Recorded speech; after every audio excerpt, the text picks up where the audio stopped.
Hello everybody, ReverendDrRed here. This video is going to be about America. Now, I'm sure a lot of you are well aware that America is going through a really hard time right now.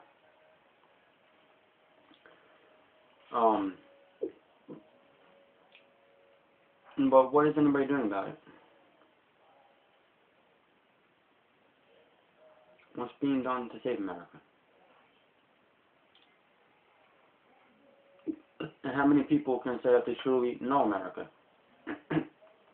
You see, my grandma Lucky, when she was alive, told me a lot of stories. And when I was a member of the American Legion up in New York, a lot of the older vets told me a lot of stories about America from the early 1900s, mid-1900s. And I read a lot of history about America before that. But it was completely different hearing about different parts of America in different eras from people who lived it firsthand. And what they were telling me was in America that obeyed this here book. And everybody went to church on Sunday. Everybody knew the Bible. Everybody lived by the Bible. When somebody was in trouble, people came together and they helped those that were in trouble. And they didn't expect anything in return. They just helped. That's what America was about. That's what the people were about. Helping each other, expecting something in return. And you know it's been changing for quite some time. I'm going to say that even when I was growing up, not everybody, but a lot of people were still in that mode of when you're down and out, you're in trouble, you need help, people help you. And they didn't expect anything in return. They were just helping you out of the kindness of their heart. They're helping you because that was the right thing to do. And then when they needed help, you went and helped them. That's what America's supposed to be about.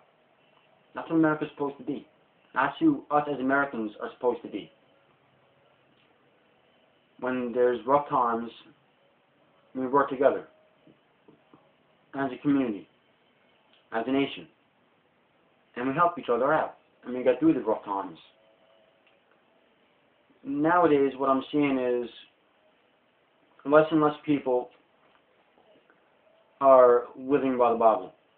What I mean by that is, granted, all throughout history, you had people that claimed they were Christian, might even have the Bible memorized, and they went to church every Sunday, but they didn't necessarily live by God's Word. You always have people like that. But nowadays, there's a lot more of them. You either have people that are altogether leaving Christianity and leaving any kind of faith altogether. Then you have quite a bunch of people who claim to be Christians that are literally wearing Christianity on their sleeve. In other words, they go to church every Sunday. They might be upstanding citizens in the community, but they're not living by God's Word. They might say they understand it. They might have the Bible memorized. They might be able to show you that they go to church every Sunday. But their actions prove otherwise. They aren't a Christian by their way of living. It's just a title they give themselves that they feel they deserve because they go to church and they know the Bible. My problem with that is, if you know the Bible, how come you're not living by it? Because you don't know the Bible. You don't know what God's saying. You don't know what God means. You don't know what God wants us to do. And if you do, and you're deliberately not living a Christian lifestyle, then that makes it even worse.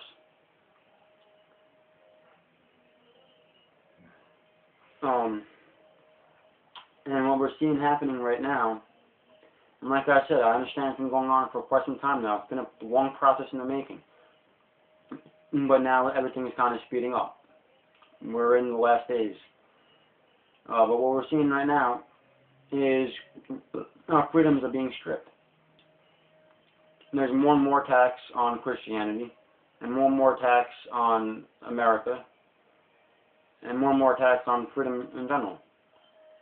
Now, I want everybody to hear what God means to say about freedom, what the Bible says about freedom.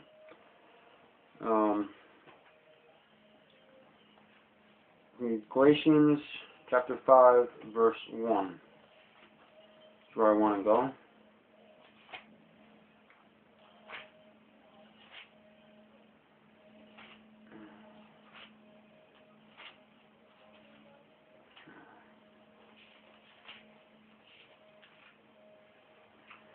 In Galatians chapter 5, verse 1 states, "Stand fast, therefore, in the liberty wherewith Christ hath made us free, and be not entangled again with the yoke of bondage." You see, right there, that's telling us that freedom is in the cross. Along with the cross, along with Christianity, comes freedom. If you live a Christian lifestyle, you are living in the freedom that Jesus Christ has given us. If a nation founded on Christian principles, Christian morals and values, that nation is a free nation. And that is how America was founded, on Christian values and Christian morals. On the founding of America, George Washington even said a prayer to God, letting God know that America is his nation. Now we are one nation under God. Now, I understand a lot of atheists out there don't want to believe that.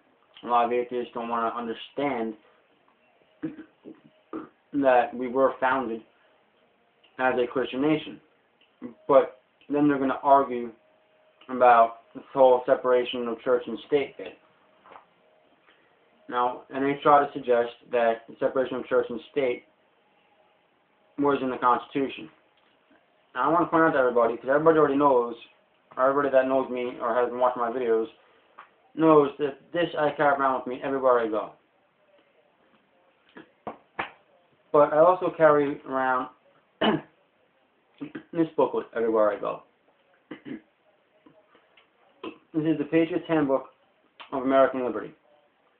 And if you go to lc.org, the letter L, the letter C.org, you can pick one of these up for yourself.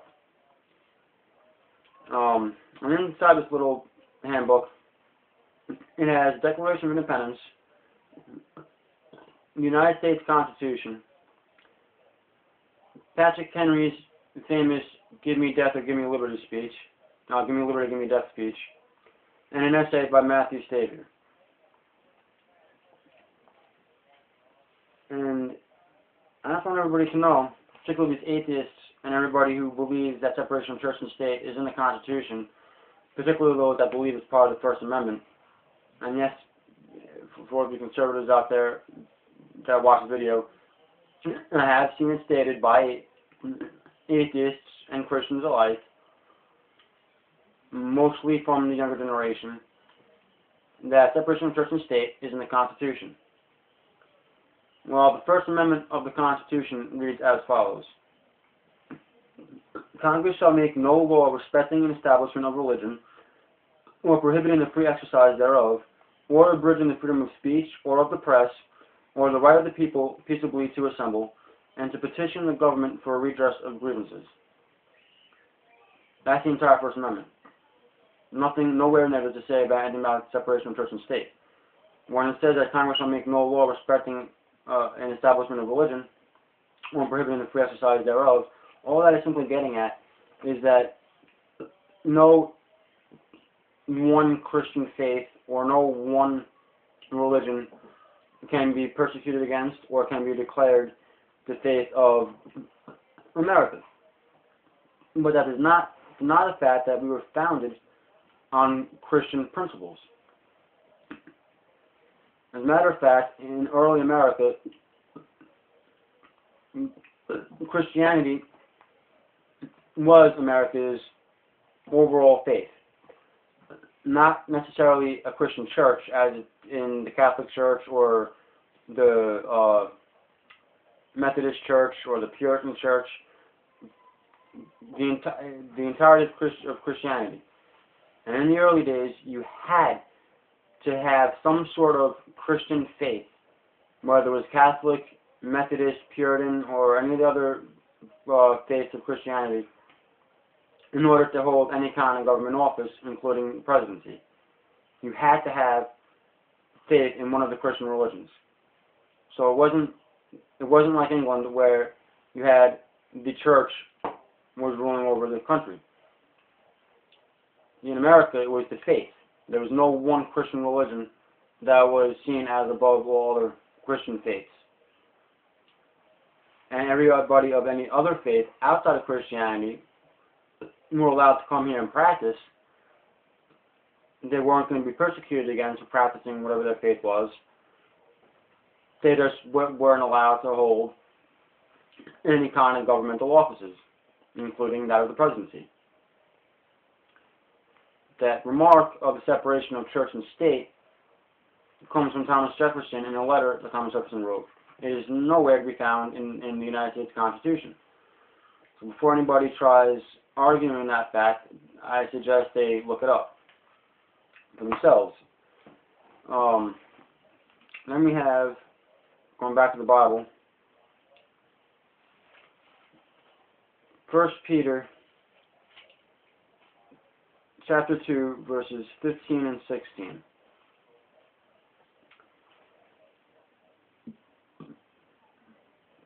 Which reads, "For so is the will of God, that with well-doing you may put to silence the ignorance of foolish men, as free and not using your liberty for a cloak of maliciousness, but as the servants of God."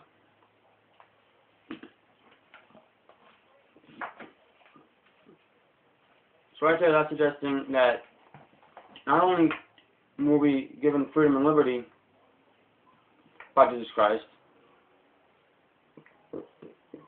we were told to use that freedom to overcome the ignorance of all the fools out there.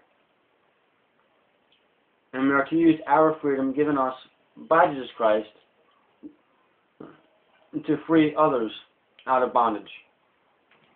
Yet, instead, what is America doing? America is pushing God out of the country. America is shunning Jesus Christ. America is trying to silence Christians and the traditional values that Christians hold. In so doing, what America is doing is allowing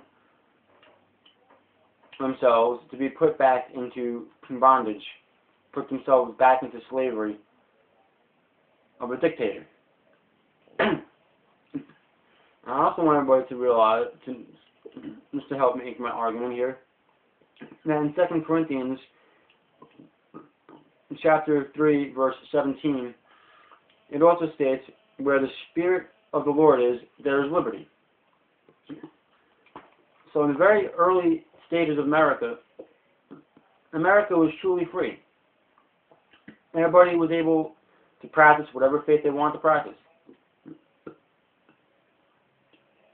America didn't have to worry about the government breathing down their necks, watching every move they made, bossing them around, how to educate their children, what foods they are or not allowed to eat, where they can and cannot work, where they can and cannot live, how much money they can and cannot make. That didn't exist in early America. Why? Because America was one nation under God, right from day one.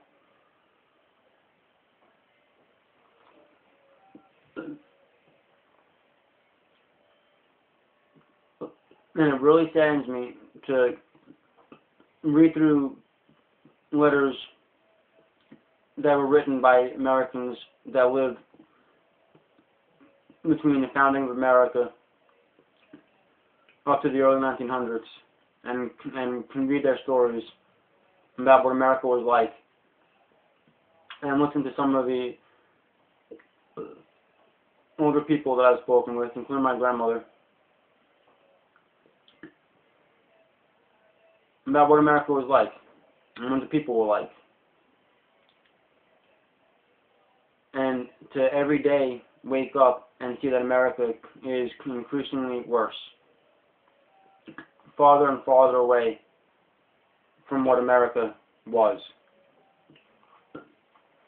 And a whole lot of people seem to understand that America is lost, and there's a lot of people out there starting state militias and patriot groups, and there's a bunch of Christian organizations out there trying to fight this hand and fist. I understand that, but they're the small minority. There's way too many Christians out there that are following very liberal ideologies that have no clue what the Bible really says, whether it be by their own fault or the fault of their pastors for not teaching them properly. And there's a whole slew of Americans, starting at my age, going down. A few I've seen that are a little bit older than me, that have no understanding whatsoever of the United States Constitution. They don't even know what the Bill of Rights are, let alone the Ten Commandments, but they don't even know what the Bill of Rights are in the United States Constitution, let alone the rest of it. And like I said earlier in the video, there's people that actually believe that the statement of separation of church and state is in the Constitution, and it isn't. Another thing that bothers me is back in old America, in free America, owning a weapon wasn't a privilege. It was a right. And the majority of Americans owned at least one. And you also had your state militias aside from your national military. So if anything happened within that state, all the men 18 to 45 would now grab their weapons and fight for their state. Now it's down to the point where Americans are being told that not only is owning a weapon a privilege, but now they're pushing it where Americans aren't even allowed to own a weapon. And a lot of veterans are being targeted because obviously now coming home from the service, they were trained in how to use these weapons. So now they're being targeted as potential domestic terrorists under the NDAA. So to all you idiots out there who don't seem to understand the United States Constitution, or the fact that part of being an American is owning a firearm, let me read to you the Second Amendment. The Second Amendment goes as follows. A well-regulated militia, being necessary to the security of a free state, the right of the people to keep and bear arms, shall not be infringed. So you see, not only according to God in the Bible do we have the God-given right to protect ourselves against the enemies, but we also have the constitutional right. I don't know if you can see that through the glare there, but we also have the constitutional right to own firearms and to protect ourselves. The whole purpose of the Second Amendment is to protect ourselves from the government. A disarmed nation is an enslaved nation. The most important amendments out of the entire United States Constitution is the first and the second, because the whole rest of the Constitution falls on the back of the First and the Second Amendments. Without the First and the Second Amendment, there is no United States Constitution. There is no freedom. If we don't have any weapons, we can't protect ourselves from a tyrannical dictatorship. Without the First Amendment, we lose our freedom of religion, our freedom of speech, and our freedom of the press. Which means if we say anything against the government, we are now committing a crime. We're going to jail. If we follow any faith other than the faith dictated to us by the government, we are going to jail. If we try to issue a news report on anything that puts the government in a bad light, we are going to jail. So you see, the First Amendment is rather important. The Second Amendment is there to protect the First. Without the Second Amendment, without the First Amendment, there is no freedom. We lose our freedoms. America is officially dead. And from what I'm seeing, America is on the fast track of being dead. And there's a lot of people, which disturbs me. There's a lot of people who realize this and aren't doing a thing. They don't seem to realize that, yes, God did prophesy everything in here. He told us in this book here what was going to take place and what's going to follow. And everybody figures, well, all this has to happen. It was mentioned it was going to happen. But what they fail to realize is that God only helps those who first help themselves. We are not to sit here and do nothing. There is a war going on. A global war going on against freedom. And it is hitting home here in America because America was the first 100% free nation in the modern world. And as America stands today, she is the last free nation on the planet. So long as America stands,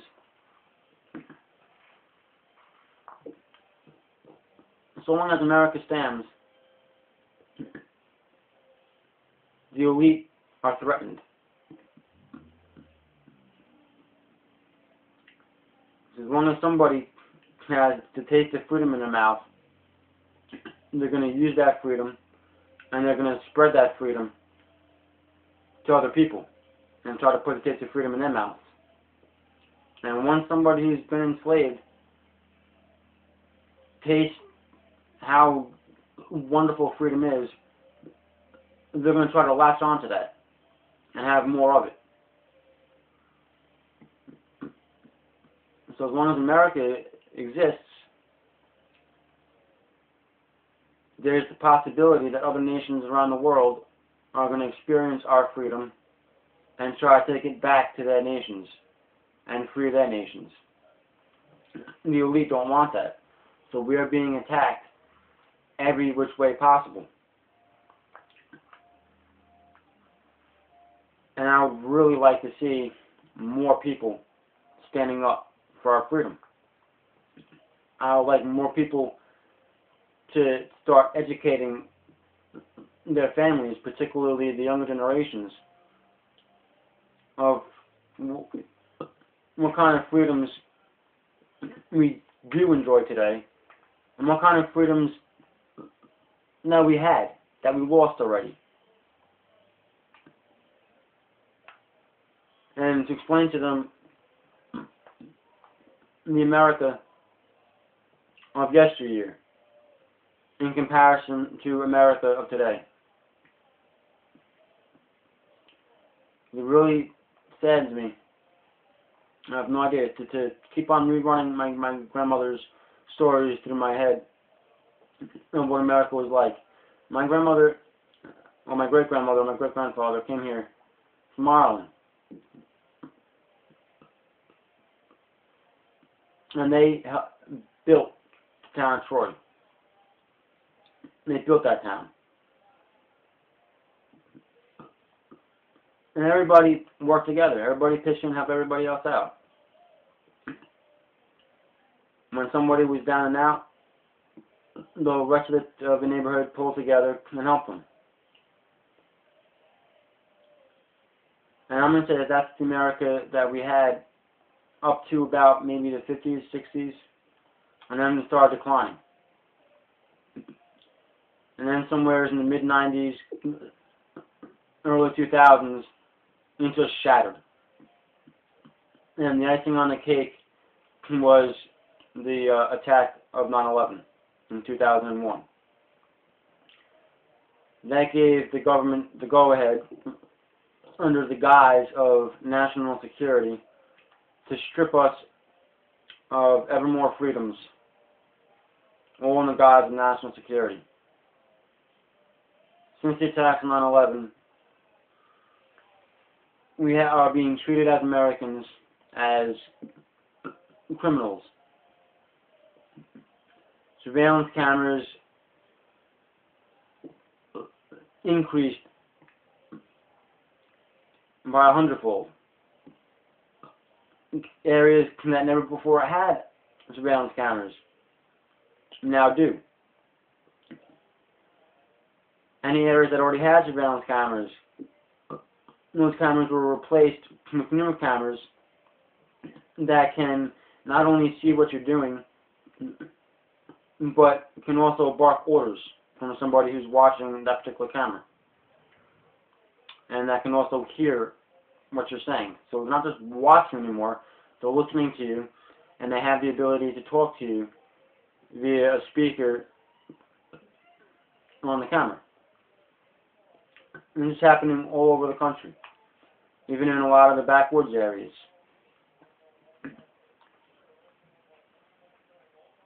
The government has gotten as far as taking land away from people. They've recently started, over the past year or so, employing the military to do random highway checks where they set up a blockade and just do random vehicle checks of American citizens. And naturally, because not many people know their rights, people fall for this stuff and allow that themselves and their vehicle to be searched. And what he's doing is desensitizing us. They're means of desensitizing us to trauma. So in other words, what they're doing is preparing us for a dictatorship. America has become one giant prison. And a lot of Americans out there that do realize what's going on really aren't doing anything about it. They're just kind of sitting back, and it's to those Americans that I have to ask this question. When our freedoms are finally taken for good, and everybody's rounded up and brought into these FEMA camps that a lot of people are calling concentration camps, rightly so, what are you going to tell your child? Because I'm sure it's going to happen, whether it's from your mouth or somebody else, they're going to hear about what America was. So when they ask you about the freedoms of America, and they look at how they're living now, when they ask you what happened to America, and how come you didn't stop it, what are you going to tell them? You know, this isn't a losing battle. The battle will only be lost if you give up and if you refuse to do anything. The more people that stand up to this, and the more people that try to combat this, we do have a winning chance.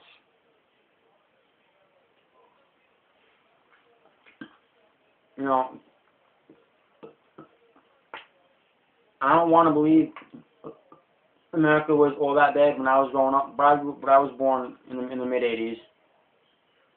I grew up through the mid-'80s and the '90s.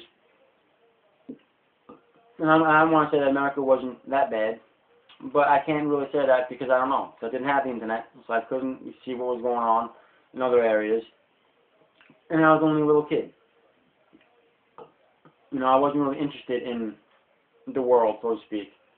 I was too busy with other things.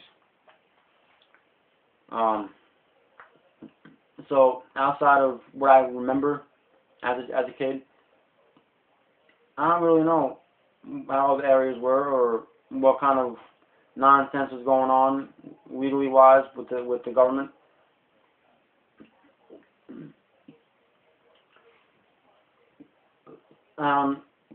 Really remember if there's any hard times my family was pushed around, and nobody really wanted to talk about that with me, so I'm going to assume everything was fine. The only thing that's really mentioned to me is when the gas prices went sky high. My dad was telling me that when that happens, he remembers swapping out the license plates on his car so we can go whenever we wanted for gas. He had the I think it was. I forget exactly how that worked out, but depending on your license plate determined what day of the week you were allowed to get gas, and you're only allowed to get so much. So my dad was telling me he would borrow license plates from his friends' cars, throw them on his car, and he'd be filling up his car every day. But other than that, I don't really remember all that much. What I do know is what's going on now, from when I was towards the end of high school up to now. And I told you what I feel about that. And comparing what's going on now to how America was, you know, this isn't America. It's just not. And I would like to see the America that my great-grandfather fled Ireland to come to. I would like to see the America that a lot of the war vets from the world wars told me about.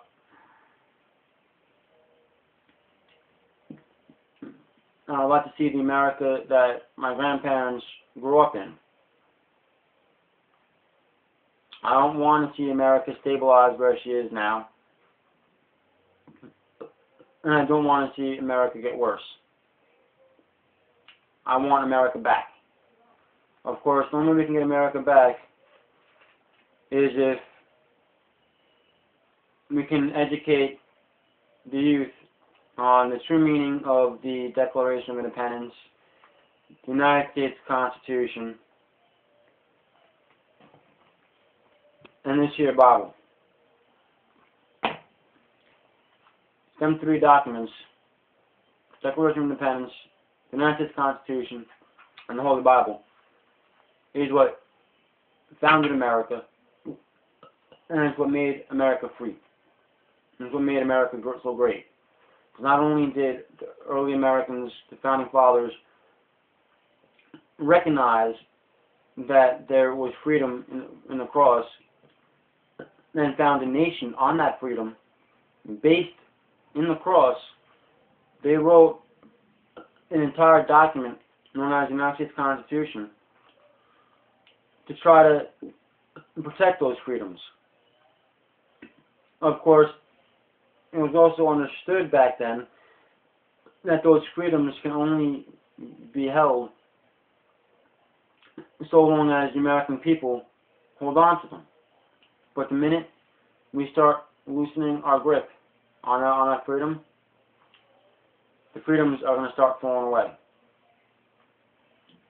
And the early American people were like this with their Constitution, with their freedoms.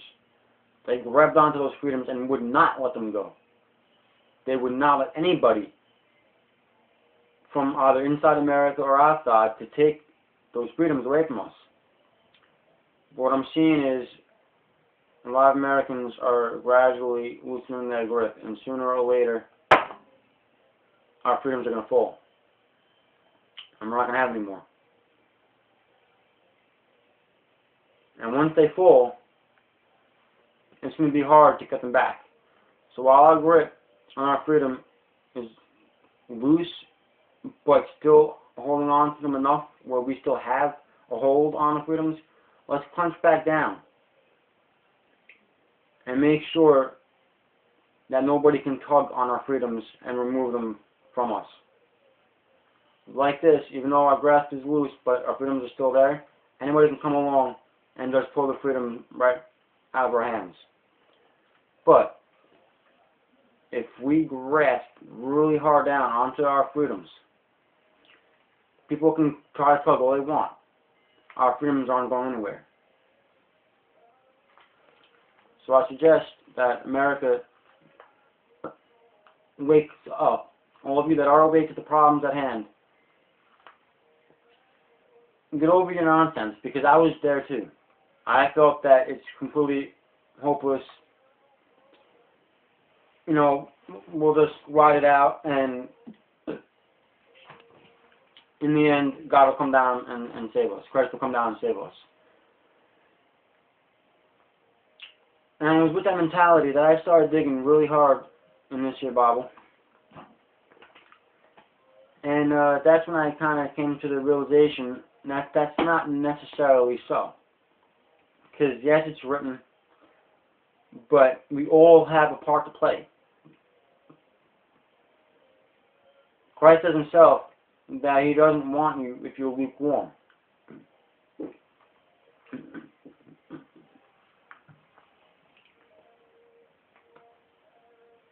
We all have a part to play, and we need to play it. All of us that are aware need to take our awareness and educate the masses and make the masses aware, and actually fight and hold on to America. Yes, the system is corrupt. I understand that. But if we don't fight, it's going to stay corrupt, and it's going to get more corrupt, and America is going to be lost for good. We need to work together to save America. We need to work together, not only on the local community level, but as a nation. And I don't want anybody to tell me that it can't be done. It's just in American history, looking back at the Founding Fathers, there was only 5% of the population that fought the British, and they won. And then, as far as Christianity is concerned, or just looking back farther in history, Jesus came down here, and he chose himself 12 apostles. Jesus and 12 men. And that's it. Just 12 men. Changed the entire planet. Because obviously today, 2,000 years later, Christianity is still alive and thriving. And that was all due to Jesus and 12 men. So if Jesus Christ and 12 individuals can come up against an entire world of fallacy and sin, and 2,000 years later, people are still following Jesus Christ, and that's quite the accomplishment. And then with America, 5% of the population fighting off an entire well-trained military, and won. That's quite the accomplishment. Now, what does that tell you about people? If you put your minds to something, you can do it. Just like you just said, all you need is the faith of a mustard seed. It's the size of a mustard seed, and you can literally move mountains. So, for all the Americans that are awake, but you're not doing anything, you seem to have this lack of faith that America can be saved, I'm going to sit here, I'm going to tell you that you're wrong. America can be saved. It's your attitude that's going to cause America to fall. And it makes it that much worse, the fact that you know what's going on and you're not doing anything about it.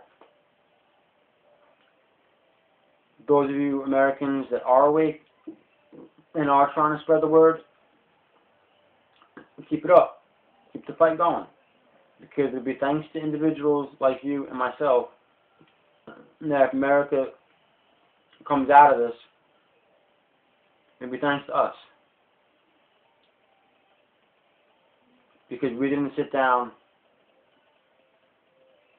we didn't sit back and relax. We acknowledged the attacks on our nation. We acknowledged the attacks on our freedom. And we went out there fighting back, whether it be in the court system or whether it be educating our communities, or at least trying to wake up our friends and family, or making videos or writing articles and you're posting on the internet for all to see. You know, you're doing something. And naturally, the more people that are awake, the more people that can fight back. And then the more people that can be out there making other people awake and aware of what's going on. So I'm going to close out this video, just reiterating the fact that I want America. I want America back. I want the America back where everybody worked together. If somebody was in trouble and they needed help, the community pulled together and they helped you. And they didn't ask for anything in return. They didn't expect anything in return. I want the America back that had trust and faith in God. I want the America back that had an understanding of the United States Constitution and grasped onto that document and grasped onto our freedoms and under no uncertain terms was to let those freedoms go. I want the America back where the press told you the truth, and under the pressure of the American citizens and the American press, the politicians were forced to do what the people wanted, not what they wanted. What I don't want is to continue seeing in America where your neighbors will help you if you need help, but it's going to cost you X amount of dollars. I don't want to see America continue shying away from our founding principles. I don't want America to keep on teaching immorality to our children, especially behind the parents' backs. I don't want America to keep on telling her citizens what they are and are not allowed to eat, where they are and are not allowed to go, what job they are or not allowed to hold, how much money they are or are not allowed to have.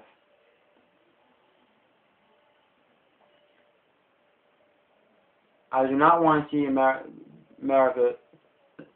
where the people are told how much property they are or are not allowed to have, what kind of animals they are allowed to have on that property, how they are allowed to use that property, how much animals they can have on that property, what that property is to be used for. I just don't want to see America.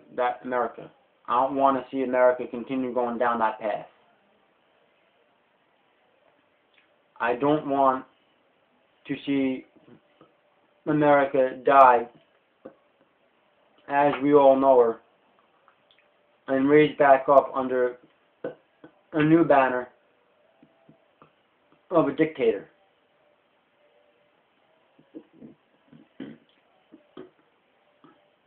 I want the America back that knew her enemies and kept her enemies at bay. I want the America back that had a strong, well-trained, well-armed militia.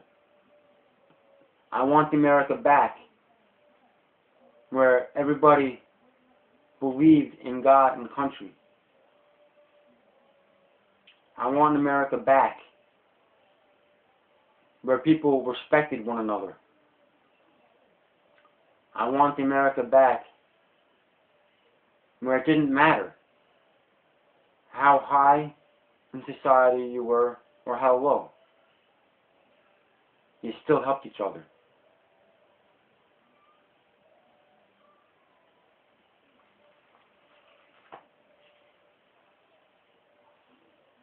I want to be able to experience, or at least have my children experience, the America that so many of the old generation lived through and have told me about. And it's really a shame to know what America was like and to see where America is currently heading.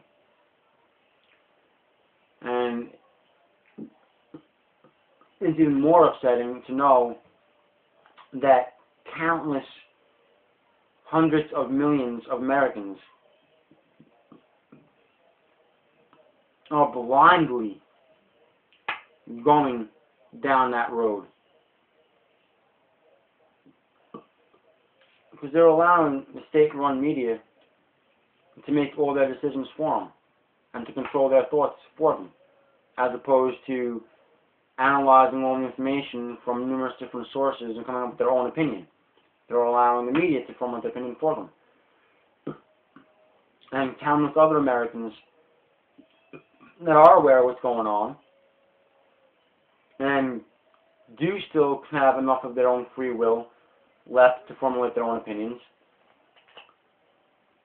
are just kind of sitting back, relaxing, waiting for Christ to come down and save them.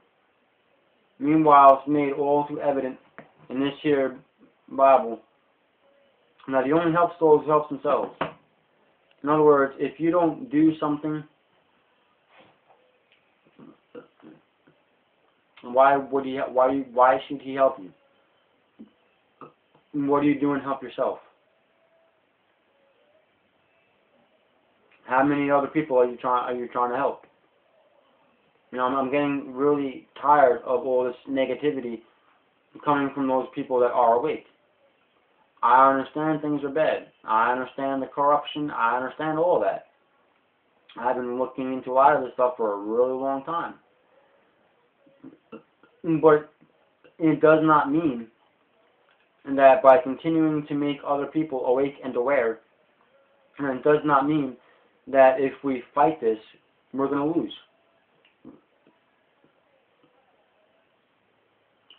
You can't win a battle if you don't fight the battle. So before you tell people such as myself and the countless other individuals and organizations out there that are fighting the battle, that, you know, it's hopeless, it's helpless, we're wasting our time, you might want to rethink that through, and you might want to reread your Bible.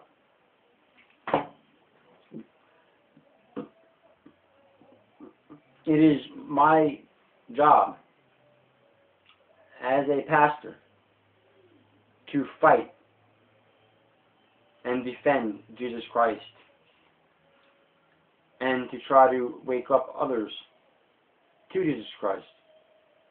It is also my responsibility and my constitutional duty as an American citizen to uphold the United States Constitution and to defend that Constitution and to defend America against all enemies, foreign and domestic, as is the responsibility and duty of all American citizens.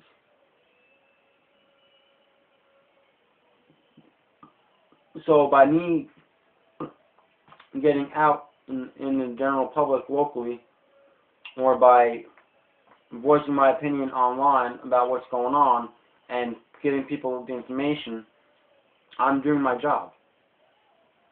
I'm doing what is necessary, that needs to be done, to at least attempt to save America, and to at least attempt to save freedom, and to at least attempt to bring America back to God.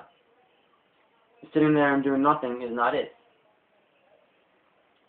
And I'm going to make a plea to all of you out there that are watching this video right now to please look into what's going on. And please get out there and join the fight. This is a very, very serious situation that America is currently facing. And I'm going to end the video now, just as soon as I read to you Patrick Henry's speech. Only because I feel Patrick Henry's speech is somewhat relevant to what is taking place in America today, and is somewhat relevant to this here video.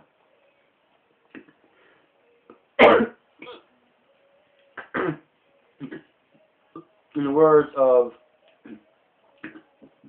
Patrick Henry, no man thinks more highly than I do of patriotism, as well as abilities of the very worthy gentleman who have just addressed the House. Different men often see the same subject in different lights, and therefore America will not be thought disrespectful to those gentlemen if, entertaining as I do opinions of a character very opposite to theirs, I shall speak forth my sentiments freely and without reserve. This is no time for ceremony.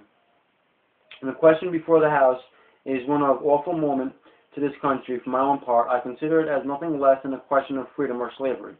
And in proportion to the magnitude of the subject ought to be the freedom of the debate.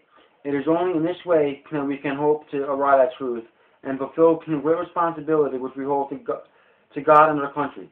Should I keep back my opinions at such a time through fear of giving offense, I should consider myself as guilty of treason towards my country, and of an act of disloyalty toward the majesty of heaven, which I revere above all earthly kings. Mr. President, it is natural to a man to indulge in the illusions of hope. We are apt to shut our eyes against the painful truth and listen to the song to that siren till she transforms us into beasts. It is the part of wise men engaged in a great and arduous struggle for liberty. Are we supposed to be of the number of those who, having eyes, see not, and having ears, hear not, the things which so nearly concern their temporal salvation? For my part, whatever anguish of spirit it may cause, I am willing to know the whole truth, to know the worst, and to provide for it. I have put one lamp by which my feet are guided, and that is the lamp of experience. I know of no way of judging of the future by the past, and judging by the past, I wish to know that there has been in the conduct of the British ministry for the last 10 years to justify most hopes with which gentlemen have been pleased to solace themselves and the House. Is it that insidious smile with which our petition has been lately received? Trust it not, sir. It will prove a snare to your feet. Suffer not yourselves to be betrayed but with a kiss. Ask yourselves how this gracious reception of our petition comports with those more like preparations which cover our waters and darken our land. Are fleets and armies necessary to work of love and reconciliation? Have we shown ourselves so unwilling to be reconciled that force must be called in to win back our love? Let us not deceive ourselves, sir. These are the implements of war and subjugation, the last arguments to which kings resort. I ask, gentlemen, sir, what means this martial array? If its purpose be not to force us to submission, can gentlemen assign any other possible motive for it? Has Great Britain any enemy in this quarter of the world to call for all this accumulation of navies and armies? No, sir, she has none. They are meant for us. They can be meant for no other. They are sent over to bind and rivet upon us those chains which the British ministry have been so long forging. And what have we to oppose to them? Shall we try argument? Sir, we have been trying that for the last 10 years. Have we anything to offer upon the subject? Nothing. We have held the subject up in every light of which it is capable, but it has been all in vain. Shall we resort to entreaty and humble supplication? What terms shall we find which we have not been already exhausted? Let us not, I beseech you, sir, deceive ourselves. Sir, we have done everything that can be done to avert the storm which is now coming on. We have petitioned, we have remonstrated, we have supplicated, we have prostrated ourselves before the throne, and have implored its interposition to arrest the tyrannical hand of the ministry and Parliament. Our petitions have been slighted. Our remonstrances have produced conditional violence and insult. Our supplications have been disregarded, and we have been spurned with contempt from the foot of the throne. In vain, after these things, may we indulge the fond hope of peace and reconciliation. There is no longer any room for hope. If we wish to be free, if we mean to preserve and violate those inestimable privileges for which we have been so long contending, if we mean not basically to abandon the noble struggle in which we have been so long engaged, and which we have pledged ourselves never to abandon until the glorious object of our contest shall be obtained, we must fight. I repeat it, sir, we must fight. In appeal to arms and to God of hosts is all that is left us. They tell us, sir, that we are weak, unable to cope with so formidable an adversary. But when shall we be stronger? Will it be the next week or the next year? Will it be when we are totally disarmed, and when a British guard shall be stationed in every house? Shall we gather strength by irresolution and inaction? Shall we acquire the means of effectual resistance by lying supinely on our backs and hugging the delusive phantom of hope until our enemies shall have bound us hand and foot? Sir, we are not weak if we make a proper use of those means which the God of nature cannot place in our power.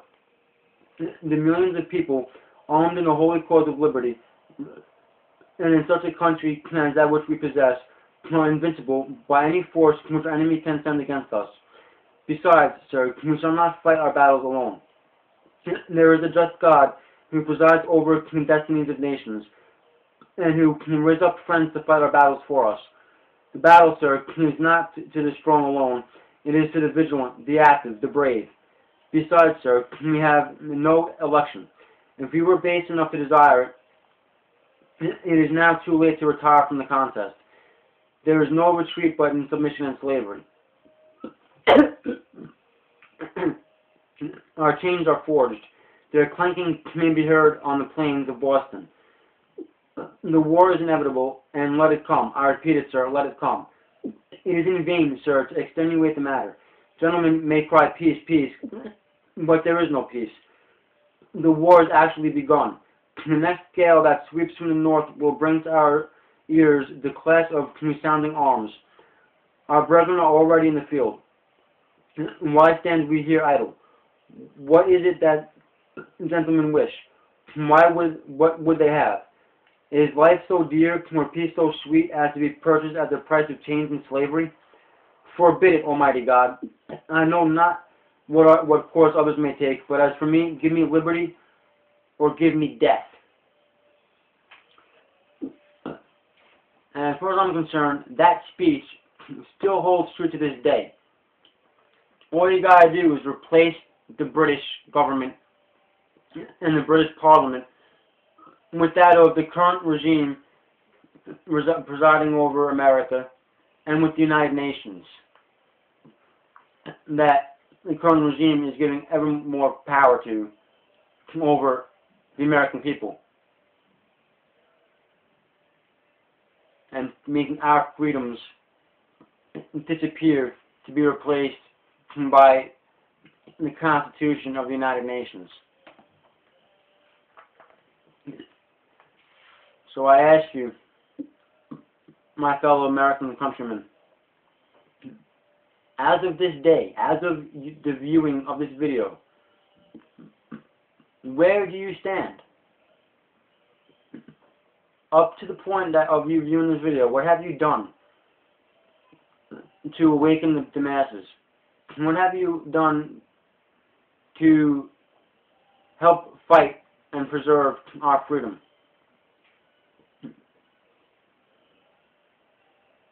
And what will you do?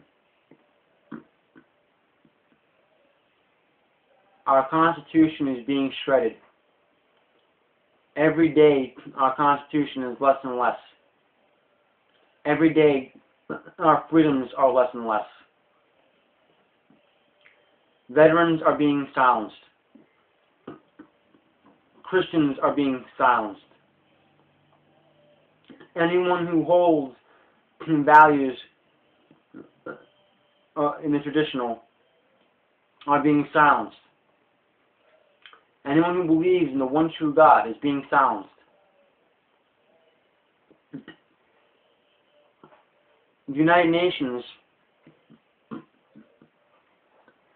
has wartime vehicles, armored vehicles, and tanks stationed all across America. FEMA has armored vehicles all across America.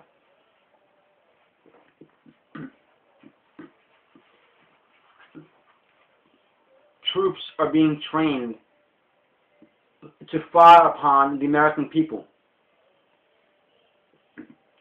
There are trains being made for FEMA, 3 stories high, well, 3 floors to each boxcar, that are outfitted with shackles.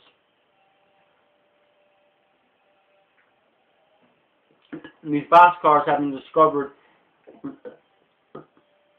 in the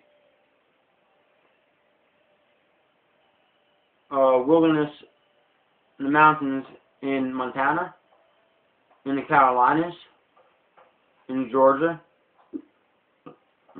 and I believe somebody said they spotted some in Alabama. And who knows where else they're hiding these boxcars.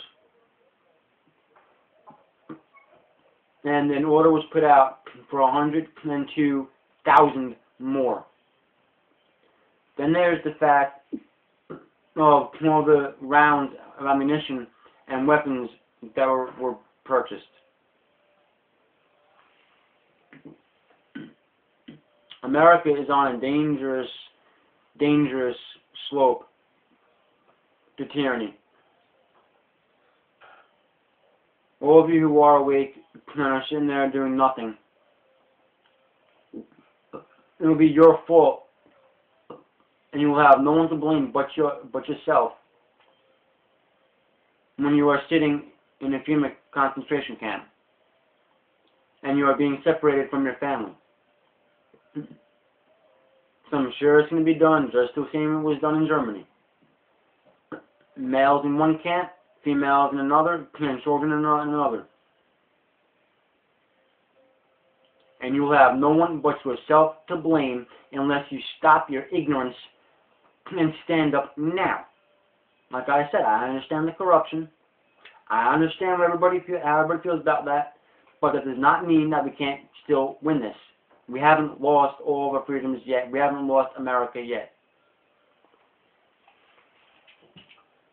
All of you that are asleep and have no clue what I'm talking about, watch my previous videos. Out of all of them, I'm going to point you in the direction of my videos on Agenda 21 and the video on the NDAA. And then I want you to go to spiritualmessiahministries.org and just type in the phrase martial law. and read all those articles that pop up. And then go to, I think it's Tatoott11009.com. Tattoot. It's either 11009.com or 1009.com. Go there because he has a lot of information as well. If you don't want to trust the conspiracy theorists, Jesse Ventura and Alex Jones, then don't. Go to my websites. Go to Tattoot's website. And anything that you see that is being stated via Tatoot's website or my ministry's website, and you would like further confirmation on it, either click on the links that are given or simply Google it. All the information is there. I don't want to hear there's nothing we can do about this, because we can. Back in the time period where Americans were grasping onto their freedom and were grasping onto their Bible, every single time a socialist tried taking over America, they didn't stand a chance. Because the American people were right there waiting. And they were not about to let go of their freedom and let go of their faith in God. And they fought back and they managed to hold on for a little while. And then all of a sudden, we started loosening our grasp. To the point where today, our grasp is so loose, our freedoms and our faith in God are about to fall right out of our grasp. And there is nobody to blame but yourselves. And it's pretty sad when you got people that are my age, okay, that don't even know the first 10 commandments of the Constitution. It's pretty sad. You have people my age that really think that statement of separation of church and state is in the Constitution. When I pointed, as I pointed out to you, I'll hold it up to the screen if you can see it through the glare, that nowhere in the First Amendment does it say anything about separation of church and state. It was in a letter written by Thomas Jefferson. Now, when you got people my age that don't know that, that's pretty sad. And the schools, back when I was in school, wasn't as bad as they are today.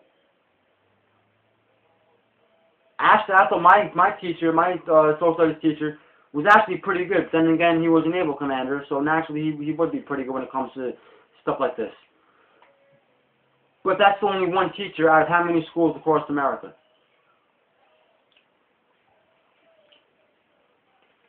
And we've gotten to the point where I'm hearing more and more stories of history teachers and social studies teachers that are being fired because they have a copy of the U.S. Constitution hanging on their school wall, on the classroom wall, and they're refusing to take it down. There was another teacher that had a Bible, not that he read from it in class, not that he was trying to teach it in class, but he had it sitting on his desk. Just because it was just sitting on his desk, he was fired. Because he refused to remove the Bible from his desk. He was fired. You know, this is real. And all you people out there that claim you're awake what's going on, and you claim all sort of nonsense, but you're not doing jack about it, you begin to piss me off, quite frankly. You'll have nobody to blame but yourself when America is fallen and you're stuck sitting in a concentration camp and you have no clue where your family is, if your family is still alive, or any other stuff. You have nobody to blame but yourself. And what I suggest to all of you, if you're not awake, look up the information. If you are awake and you're fighting, continue fighting. Continue getting the word out there. Continue doing what you're doing. Any of these organizations that are taking the fight through the legal system, support them. Make sure they can keep up the fight in the court system, and overturn some of this nonsense that's being forced down Americans' throats. And all the rest of you, get the information out there. Continue trying to wake up the masses. Now, I'm going to tell you from experience, your family ain't going to listen to you. Your friends ain't going to listen to you. But that doesn't mean that nobody's going to listen to you. Get the information out there. Don't worry about what your friends are going to say to you, about what your family friends are going to say to you. Just get the information out there. The more people that are aware, and the more people that are made aware, and the more organizations and individuals that take the fight to the government, we do have a chance of beating all this, and we do have a chance of winning back America. But you got to fight. You can't win the battle. You can't win the war if you ain't going to fight. And if you ain't going to fight the battle, and we lose the battle, and now you're in one of them concentration camps, you will have nobody to blame but yourself, because you knew what was going on, well aware of what's going on, sitting on piles and piles and piles of information, and you didn't do anything to try to stop it. You didn't do anything to try to wake up the masses.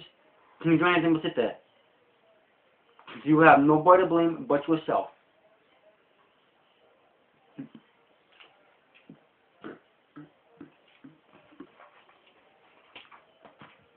And it doesn't mean that there's going to be a whole bunch of us that are probably going to wind up spending a couple of nights in the local jail. Probably. Doesn't mean there's going to be a whole lot of us that are going to find ourselves in thousands of dollars of debt if we lose a legal battle. Probably. But in the long run, if we can save America, it'll be well worth it. Just like them pastors up in D.C. that got arrested for simply kneeling down and praying in front of the White House and got arrested. Didn't stop them, they went back and got arrested again, but they went back. That's what we need to do. We need to let the government know that we are not scared of them. They should be scared of us. We have God on our side. And we still have a little bit of our freedoms given us in the Constitution that we can still grasp onto. And so long as we hold on to them freedoms, we can keep up the attack on the government. And we can still win this, and we can still take America back. America is not lost yet. Close, not yet. So please, let's do everybody a favor. And if you're awake and you're not doing anything, and you're trying to tell people that are doing something to stop because it's worthless, how about you just shut your mouth? If you can waste all that arrogant, ignorant, hot air spewing out of your mouth to try to tell individuals such as myself to stop because it's a waste of time, then you can just as well put that same energy and that same amount of time into those that are still sleeping and to those that are still unaware of what's going on to make them aware of what's going on.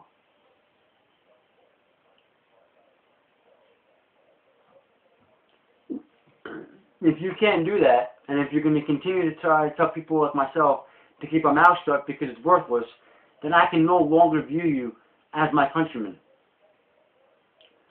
Because not only are you not doing anything to help stop all of this, and not only are you not doing anything to help save America, you're trying to stop those that are trying to save America. And which only puts you in the same category of America's enemies. So next time before you open your mouth about telling people like myself that are trying to wake people up to what's going on, why don't you think about that for a second? Why don't you think about what you're really doing? I mean, if you actually can know what's going on, you should use that energy that you're using to tell people like me to shut up, to try to get this information across to the rest of the masses and wake as many people up as you can. Otherwise, all you really are is an enemy to America, because all you're doing is preventing the saving of America.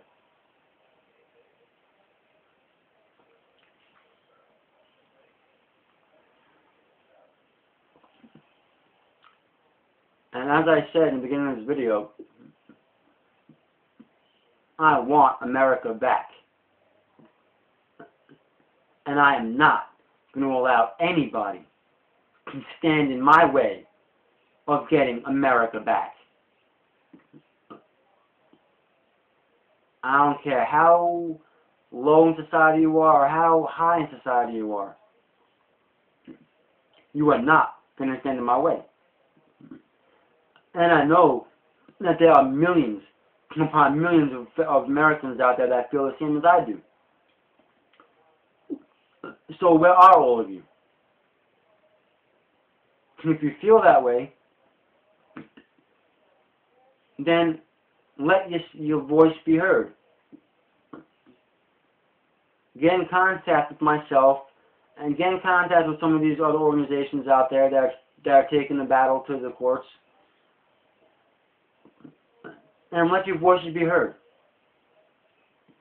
Let's organize ourselves and make sure that the enemies of America and the current regime realizes that we know what they're doing. We are well aware of what they are doing.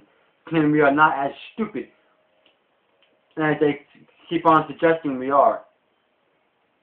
And that we are not going to lose our freedoms. And we are not going to lose our nation. And our children are not going to lose their freedoms and their future without a fight.